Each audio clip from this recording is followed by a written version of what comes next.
বন্ধুরা, আজকের গল্পের আসরে তোমাদের জন্য থাকছে গোপালের শাস্ত্র বিচার। শেখ আমির শাহ খুব বিচক্ষণ মৌলবী ছিলেন। হিন্দু শাস্ত্রেও তার বেশ দখল ছিল। তার ওই জোরে গোপালকে তিনি অনেক সময় ঠকাবার চেষ্টা করেন। অবশ্য তার ফলে নিজেই জব্দ হতেন সর্বদা, কিন্তু তাতে লজ্জা নেই তার। বারবার গোপালকে ঠকাবার চেষ্টা করেও বুদ্ধিমান গোপালকে কোনো মতেই ঠকানো যায় না, বরং শেখ আমির শাহই বারবার ঠকেন। একদিন গোপাল ভিনগাঁয়ে এক বন্ধুর বাড়িতে বেড়াতে গেছেন।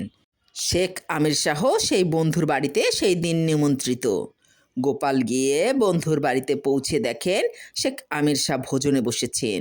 গোপাল জিজ্ঞাসা করলেন, কি খাচ্ছেন মৌলভী সাহেব? শেখ সাহেব স্বাস্থ্যের মারফত রসিকতা করবার লোভ সামলাতে পারলেন না এবার। বললেন, এই যে গোপাল, তোমার অবতার ভোজন করছি। তিনি মাছ খাচ্ছিলেন এবং মৎস্য হলো 10 অবতারের প্রথম অবতার। গোপালেরও শাস্ত্রজ্ঞান বেশ প্রখর, এ কথা শেখ সাহেব বেশ ভালোভাবেই জানেন। গোপাল অর্থটা অন্যরকম বুঝবার ভান করলেন। তিনি বললেন, অবতার, তৃতীয় অবতার নিশ্চয়ই।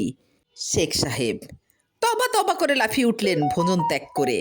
কারণ হিন্দুদের তৃতীয় অবতার হলো বরাহ বা শূকর অবতার, এবং শূকরের মাংস হলো মুসলমানদের পক্ষে নিষিদ্ধ খাদ্য।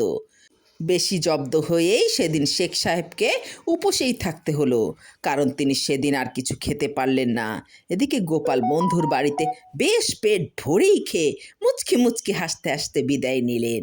এবারও শেখ সাহেব হলেন ভীষণ জব্দ। তিনি খুব ব্যথিত হয়ে মনে মনে প্রতিজ্ঞা করলেন, আর কোনোদিনও গোপালের সঙ্গে খারাপ রসিকতা বা খারাপ ব্যবহার করবেন না।